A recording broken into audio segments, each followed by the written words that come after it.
Few figures in the history of bodybuilding have sparked as much discussion, admiration, and debate as Mike Mentzer. Known for his high-intensity training philosophy, his critique of the volume-focused routines of his era, and his intellectual approach to bodybuilding, Mentzer also had a pragmatic and uncompromising view on the subject of nutritional supplements. In an era when supplement companies promoted endless pills, powders, and potions, Mike Mentzer's perspective was almost contrarian. He consistently emphasized that muscle growth is first and foremost a result of training stimulus, and that nutrition, and certainly supplementation, was a secondary factor. To understand Mentzer's philosophy on supplements, it is best to examine his words directly from his seminars, courses, and consultations. The foundation, a well-balanced diet. Mentzer's primary position on supplementation can be summarized in a single principle.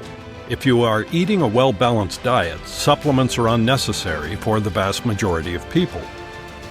As he stated clearly during a 1981 seminar, well, if you're eating a well-balanced diet, then theoretically you don't need supplements, because a well-balanced diet is a well-balanced diet. You're getting everything you need. All the vitamins, minerals, proteins, carbohydrates, fats, and water you need to maintain health. To Mentzer, the notion that more pills equaled more muscle was deeply flawed. He saw the body as a system of defined requirements. It will use only what it needs, and excess supplementation provides no additional growth stimulus. He reinforced this concept repeatedly, often with a mix of dry humor and blunt pragmatism. But don't waste hundreds of dollars a month that you could be investing in my courses, t-shirts, on useless vitamins and minerals that you're just going to piss out anyway. And you can see it if you take too much vitamin B. It turns your urine yellow. You're literally pissing away your money. Excuse the French, but that's the way it is. The exception, contest preparation, and low-calorie diets. Despite his general dismissal of routine supplementation, Mentzer acknowledged that there are periods when supplements serve a practical purpose, namely, when caloric intake is intentionally restricted, such as during pre-contest preparation. In his 1980 seminar on tape, Mentzer outlined his personal practice.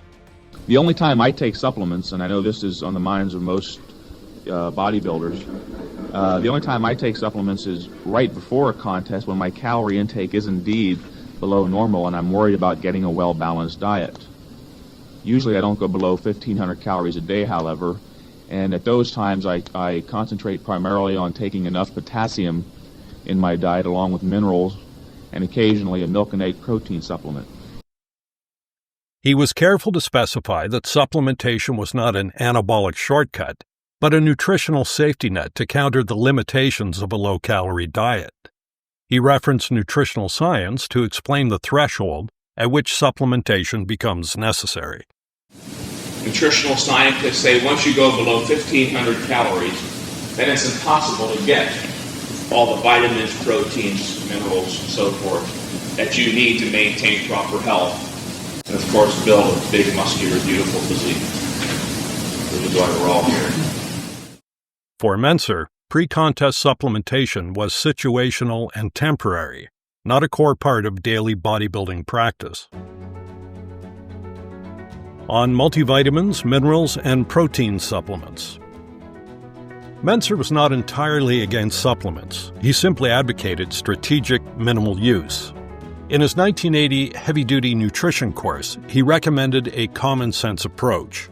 Quote, "If you are consuming a reasonably well-balanced diet, you are getting all the vitamins and minerals you need. If, however, there is any doubt as to whether or not your diet is balanced, by all means take a general multi-mineral vitamin supplement. Our daily needs for the micronutrients are quite small, so don't take vitamins and minerals by the handful thinking your body will use them. Most will merely be passed off, while some, like vitamins A and D, actually are toxic in large doses." Close quote. He extended this philosophy to protein supplements as well, using them occasionally and only when diet alone fell short. His preferred choice was simple: milk and egg protein. This aligns with his broader belief that the bodybuilding industry overhyped exotic powders and pills, while the essentials of nutrition could be obtained from whole food and modest supplementation. Criticism of the supplement industry. Mentzer's skepticism toward the supplement industry was rooted in his understanding of scientific nutrition versus marketing hype. It's Joe Weider. I've got 2 fantastic ways to help you work out. I'm Rich Gaspari.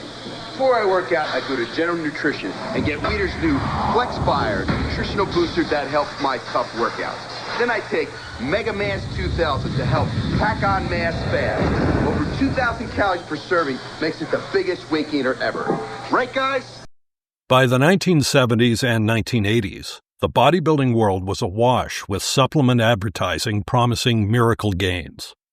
Mentzer, ever the rationalist, repeatedly reminded audiences that supplements were originally medical tools, not muscle-building magic bullets. From his 1994 phone consultation, he explained, Nutritional supplements, understand, were devised not by bodybuilding entrepreneurs, but by medical researchers to provide, in fact, supplementation to overcome nutritional deficiencies that exist usually for medical reasons. They were never intended to be used by healthy individuals consuming well-balanced diets because medical and nutritional scientists understand what I just told you. A healthy individual consuming a well-balanced diet, by definition, is getting everything he needs.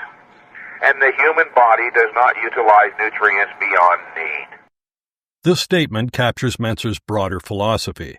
The supplement industry exploits the fears and hopes of bodybuilders, while scientific reality remains simple.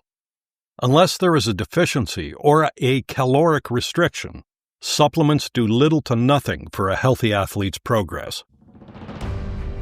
Training comes first. One of the most consistent themes in Mentzer's discussions of supplements is the primacy of proper training stimulus. He insisted that muscle growth is not triggered by supplements, but by the correct application of high-intensity training. As he put it during his 1980 seminar, While I know nutrition is important in building a great physique, remember again that muscular growth must be stimulated first before good nutrition becomes a factor. this belief is central to his heavy-duty philosophy. Supplements could never replace intensity, progression, and recovery. A bodybuilder who focused on pills instead of performance in the gym was, in Mentzer's eyes, misguided and wasting money. Practical guidelines from Mentzer's perspective. From his various seminars and consultations, Mentzer's supplement philosophy can be distilled into a clear and practical framework. 1. Rely primarily on a well-balanced diet. Whole foods should meet all daily nutrient needs for healthy individuals. 2. Use supplements only as insurance, not as primary tools. A single multivitamin mineral or occasional protein supplement is sufficient if your diet is lacking. 3. Reserve supplementation for low-calorie periods. Contest prep or severe caloric restriction, below 1,500 calories, may warrant mineral and protein supplementation. 4. Avoid excessive dosing. High doses of fat-soluble vitamins A and D can be toxic. Excess water-soluble vitamins are excreted, pissing away your money, as he said. 5. Focus on training stimulus first. No supplement can replace the necessity of proper high-intensity training for triggering muscle growth. Mentzer's legacy on supplement philosophy. In a modern bodybuilding culture still heavily influenced by aggressive supplement marketing, Mike Mentzer's views remain refreshingly rational. His approach encourages bodybuilders to think critically, avoid unnecessary expense, and focus on the essentials. He neither demonized all supplements nor glorified them. He simply placed them in their proper, limited context, tools for occasional use, not daily dependence. Ultimately, his voice cuts through decades of hype with timeless clarity.